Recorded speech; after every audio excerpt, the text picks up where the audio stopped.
O Papa se ocupou de seus próprios políticos. Era potente e abalou os alicerces do poder mundial. Comunismo. Meses após sua nomeação, João Paulo voltou à Polônia para a primeira viagem papal já feita a um país comunista. Foi quase impossível para o governo polonês comunista dizer ao povo polonês que não podiam receber a visita do Papa. Eles fariam uma revolução se não pudessem ver um Papa polonês na Polônia.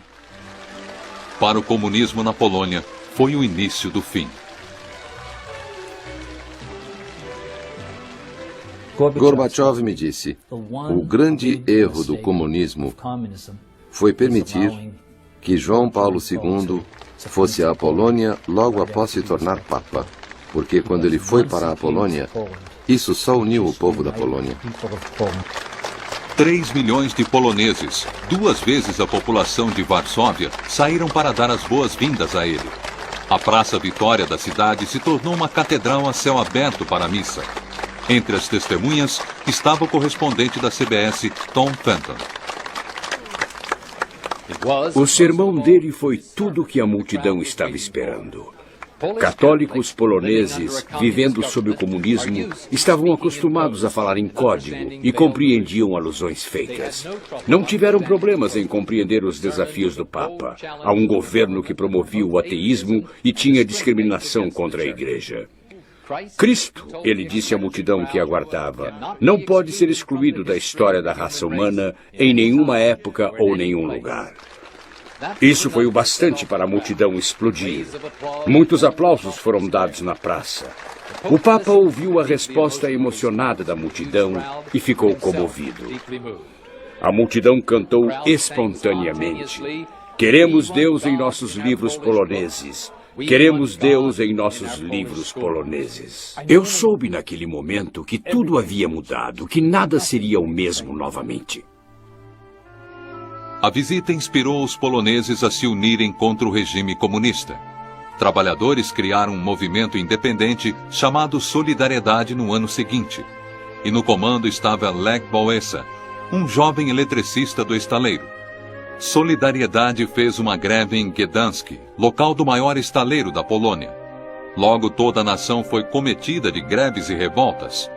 Um ano depois do movimento ter iniciado, já tinham cerca de 10 milhões de associados.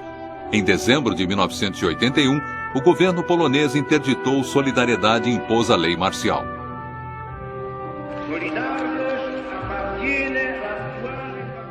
Mas João Paulo II mostrou seu apoio ao movimento, denunciando a falsa paz dos regimes totalitários em seu discurso no Ano Novo. Na Praça de São Pedro, multidões se reuniram e gritaram por liberdade.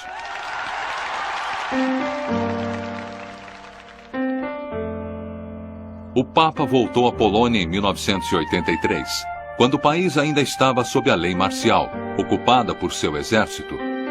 Em uma época que as esperanças do povo da Polônia estavam enfraquecendo, a visita do Papa renovou a fé na causa deles.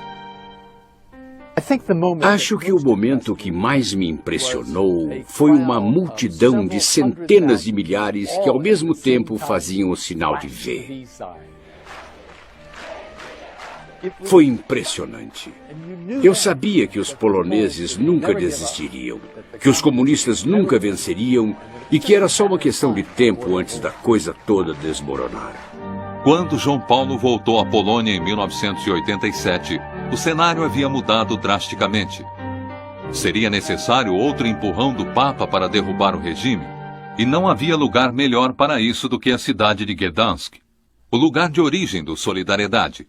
Em suas primeiras viagens, o governo se recusou a deixar ele ir lá. Desta vez, de má vontade, eles cederam. Acho que pensavam que podiam controlar. Acho que pensaram, ele não esteve lá, ele quer ir lá, ele tem mesmo que ir lá.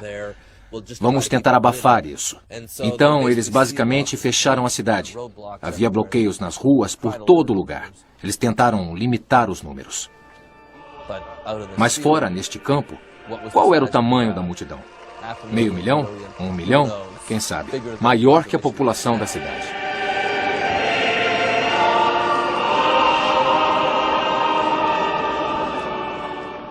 Era quase como se a futilidade do Estado polonês tivesse sido demonstrado em contraste com o poder do povo sendo expressado naquela missa.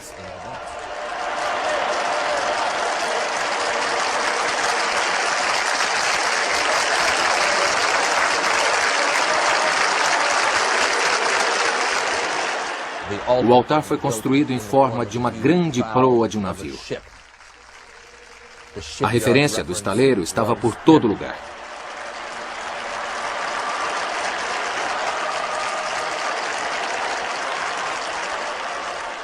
Ele foi um papa que sempre entendeu o poder da imagem, entendeu o poder da televisão.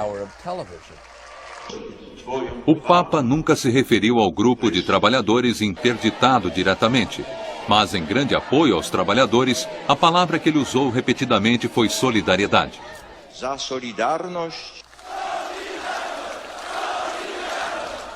Esse era o final da tirania comunista da Polônia. Ele sofreu o impacto de bater de frente com o velho regime. Ele era uma pessoa incrível, não era só a força de sua personalidade, era seu polimento, era seu catolicismo. Ele fala com os poloneses como ninguém mais conseguiria. Uma nova rodada de greves levou os poloneses diretamente à urna eleitoral. Em 1989, eles tiveram a primeira disputa eleitoral livre desde a Segunda Guerra Mundial. Solidariedade teve uma vitória esmagadora. Foi uma vitória que o Papa alegou apenas um papel modesto. E, como ele disse, o comunismo em algum ponto foi implodido com seu próprio consentimento. Ele disse, a árvore estava podre, eu só dei uma chacoalhada. A chacoalhada que ele deu na Polônia ecoou através dos países da Cortina de Ferro. Na coligação oriental, as pessoas começaram a perguntar se os poloneses conseguiram se reerguer, por que não nós? O fato é que eles poderiam, e eles conseguiram. Pouco tempo depois da maior árvore ter caído, a bandeira soviética foi baixada no Kremlin pela última vez. Em 1998, ele tentou balançar os postos avançados comunistas no hemisfério ocidental. Ele fez uma viagem sem precedentes a Cuba. Diferente da recepção fria que ele teve dos oficiais poloneses, ele foi bem recebido por Fidel Castro. O governo ateu de Castro permitiu que o Papa fizesse missas ao ar livre. As primeiras missas públicas permitidas por lá em 40 anos. Castro esperou e conseguiu a denúncia do Papa sobre o embargo americano contra Cuba. Mas ele também disse ao líder comunista para melhorar os direitos humanos e afrouxar as rédeas da Igreja Católica do país. Ele queria dar abertura a Cuba da maneira que deu à Polônia. Ele teve sucesso, teve muito sucesso no dia da grande missa. Eu estava na multidão. Havia um cubano mais velho ao meu lado que falava bem inglês. Ele não falou isso na câmera, mas ele riu e disse, acho que ele falava do governo cubano, cometeram o maior erro da vida deles em deixar ele vir aqui. Eu disse, por que está dizendo isso? Ele respondeu, porque o gênio saiu da garrafa e não podem colocá-lo de volta. Os pobres. Um ardente adversário do comunismo, o Papa João Paulo II encontrou falhas profundas também no capitalismo. All of humanity must think of the parable of the rich man and the beggar. Ele pegou países ricos e os comparou ao homem rico da Bíblia que ignorou as necessidades do mendigo Lázaro. O homem rico foi julgado desprezível, não por sua fortuna, mas por seu comportamento. Nowhere does Christ condemn the mere possession of earthly goods as such. Instead, he pronounces very harsh words against those who use their possessions in a selfish way, without paying attention to the needs of others. Ele pediu às nações ricas para perdoarem as dívidas de nações em desenvolvimento. We cannot stand idle by, enjoying our own riches and freedom. If in any place the Lazarus of the 20th century stands at our doors. O apoio ao pobre foi o motivo de mais de 3 dúzias de viagem à América Latina, uma região que ele visitou mais que qualquer lugar, tirando a Europa. É a casa de metade de todos os católicos. E o Brasil é conhecido por ter mais católicos que qualquer outro país. O Brasil sofre há muito tempo de uma enorme desigualdade entre o rico e o pobre. Toda vez que ele foi lá, ele fez questão de parar em algumas das piores favelas do país. Ele condenou o governo pela maneira que tratava os mais necessitados. Em 1980, ele deixou seu anel de cardeal em uma comunidade de favela como lembrança de seu amor pelo pobre. O Santo Padre. Suas viagens em países da língua espanhola foram sempre politicamente incômodas. Em sua primeira viagem à América Latina, ele deixou os líderes da igreja atônitos, denunciando a liberação da teologia da libertação. A teologia da libertação mistura catolicismo com atividade marxista. Muitos na América Latina viram isso como uma forma de sair da pobreza e impotência. Mas para o Papa João Paulo isso foi contrário à missão espiritual da igreja, e líderes que continuaram apoiando isso foram substituídos. O confronto mais direto entre o Papa e os líderes de esquerda foi em Nicarágua, em 1983. Na chegada, ele repreendeu um padre que havia se recusado a deixar o governo. Mas o pior atrito foi mais tarde. O altar para a missa estava cheio de imagens revolucionárias, mas um símbolo estava faltando de propósito. Não havia uma cruz. Manifestantes que aparentemente apoiavam o governo gritavam: "Queremos paz". Logo o Papa deu um basta.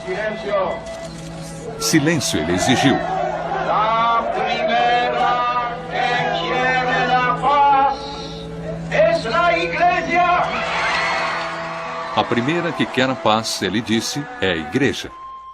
Ele foi tratado com mais respeito em 1996, quando voltou a Nicarágua, agora com uma administração mais cordial.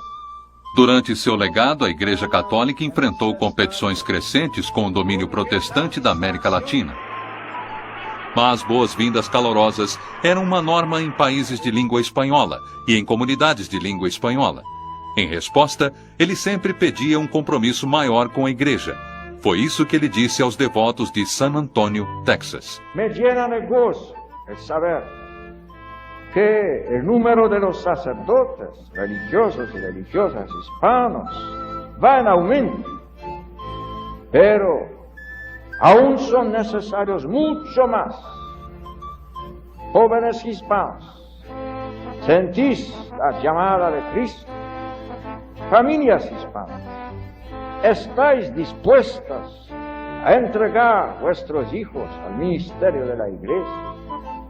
¿Rogáis insistentemente al dueño de la mies que envíe operarios a su mies? Cristo necesita operarios que trabajen en la abundante mies de la comunidad hispana y en toda la iglesia.